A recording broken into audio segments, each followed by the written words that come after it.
Hey everyone, it is Feng Shui and Clutter Clearing Part 3 on Take Action Tuesday today. And in Part 1, I just want to do a quick recap for you. In Part 1, we talked about the front door entryway. We talked about the center of the room. We spoke about the living room and the kitchen and the dining room. And in Part 2, from last week, we spoke about the bedroom and the bathroom. Today in Part 3, we are going to discuss the attic and the basement today. Just the two topics today is what we'll cover. That way I end up keeping the videos a little bit shorter for you. And just a quick quote, clutter drags us into the past and keeps us from being fully present in life. And this is so true. And you'll see why when we get into this video. So let's get started. So first off, we're talking about the attic. The attic is typically, you're going to be storing things from your past, and seasonal items is most likely the things that you've got there.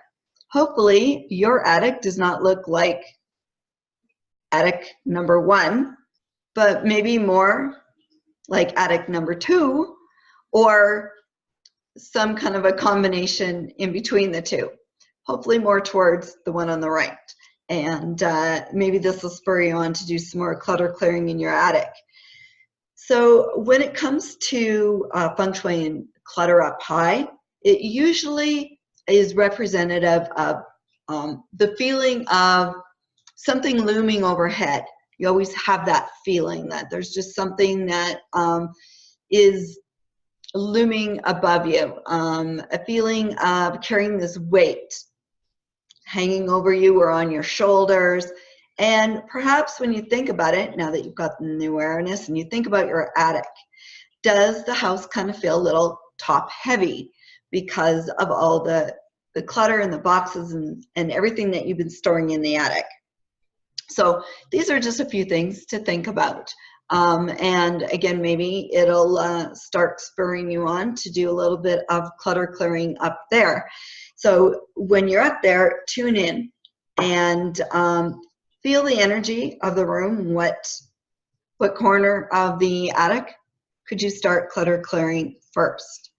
And if you've got a lot of heavy storage boxes up there, maybe you've got furniture up there that you haven't used in years and you've even forgotten about it. Maybe you don't even go up in the attic except for once a year to get down your Christmas decorations. So something to think about. Do you really need these things as you start looking around your attic? The basement. So the basement actually represents what lies beneath the surface. Just as in the home, it's the same within yourself. And usually, again, you're storing a lot of items from your past and seasonal items as well, and maybe some other things, paint or whatever. So usually it's representative of issues in life and that stem from your childhood.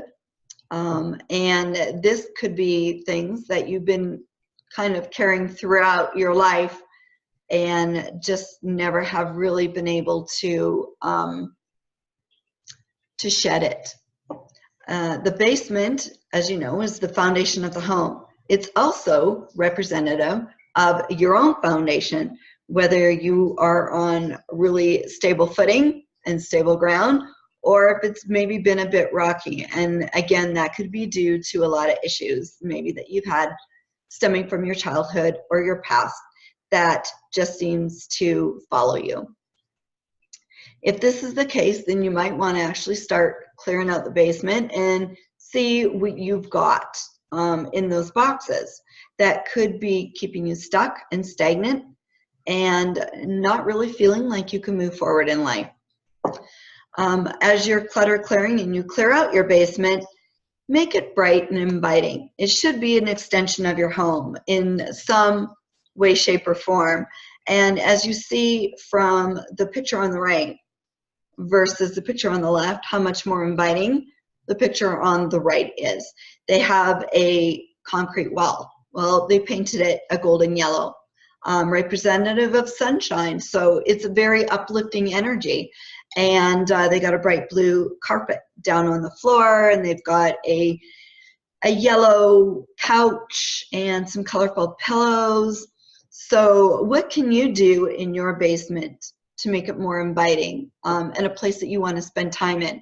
If you are having had childhood issues from the past, things that you feel like you've been just carrying around with you all your life, are you also bringing your past with you every time you move in those boxes? Something to think about. Does your does your basement smell? If so, as you've cleared it out, maybe you want to actually paint on some mold and mildew resistant cleaner, and then paint it also some nice bright colors down there in your basement. What is the lighting like? Is it really dim lighting, or is it nice and bright lighting, or is it too bright and you need to change the bulbs to a lower wattage? Just some things to think about. When you're decorating the basement, decorate it with things that you love, that represent who you are, and that make you feel good, make you smile, make you happy.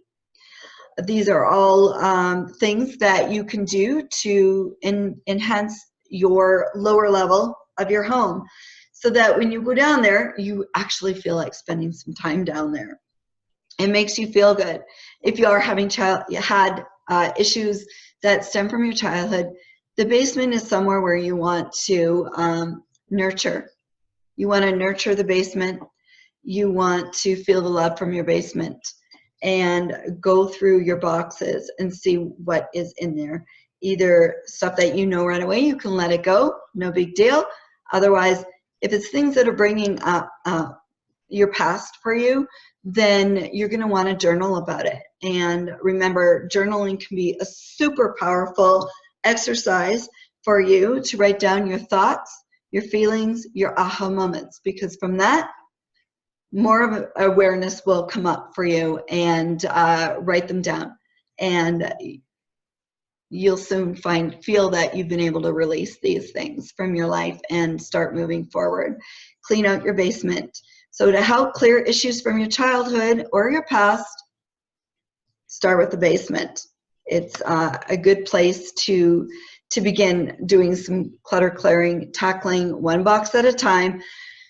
And again, use the box method where you're labeling them: throwaway box, recycle box, donate box, and a keep box.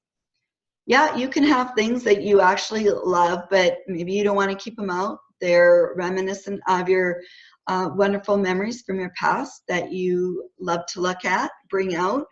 Put them in a pretty box. Put them up somewhere where they're going to be reachable and you can access them very easily and spend time with.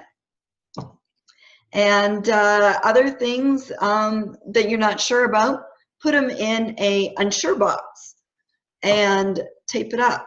Put a date on it and check in with yourself 3 months from now with those boxes, and perhaps don't even open it. If you don't even remember 3 to 6 months from now what's in that box, chances are you're okay to let it go. However, if you feel like, no, I can't do that, then open it up and check the contents in the box again. Perhaps you will feel different from all your clutter clearing, and the things that are in that box are things that you can easily let go of and perhaps even donate or recycle. So check in with yourself. If you're still not sure, wrap it back up again, put a new date on it, and check in with yourself 6 months from now. As you start clutter clearing through the rooms in your home, you're going to find that the energy throughout your home has changed. The energy within yourself has changed. And in 6 months from now, you can be a very different person. And what was important for you back then is no longer important for you as you move forward. So some things to check in with yourself about. So again, check in with the room, tune in. How does the room function for you now? How do you feel in that room that you're in? Does it feel like it needs some clearing out? Do you need to paint the walls? Do you need to add some even greenery in the matter of photographs, pictures, fake plants if you don't have a lot of lighting, or you just forget to water them? Then, you know, feel free to add things that are going to make you smile, make you happy, lots of joyful, bright, vibrant colors. And how do you want the room to function? Change the furniture around. Maybe you've already got a great layout for your room, your basement.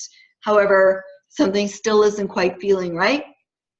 Change it. Move some things around. We actually moved things around in our basement, oh goodness, maybe 6 times already. And wow, what a difference it made. We didn't have to get rid of any furniture, but just changing the layout of how we use that furniture made a huge difference down there. And we absolutely love spending time in our basement. So check in. How do I feel in this room now? How would you like to feel in that room? How does it currently function for you? And how do you want to use the room? When it comes to Feng Shui and your layout, again, you know, one of the biggest rules that I go by is if it feels good, then it's Feng Shui. If it feels bad, well, then it's not, at least not for you. And even, you know, moving your couch over a few inches can make a big deal for you. And change your layout. What's the worst that can happen is you just got to change it back and realize that the way you had it initially felt the best. So I hope you like this video. Comment, share it with others, and next week we're going to go into the garage and the car. And after that, we will, I promise you, discuss the clutter clearing from a directional standpoint within your home. So remember, you're always in the perfect place and time to begin. You just have to begin. So again, I hope you enjoyed the video. Like, comment, share, and we'll see you next week. Bye for now.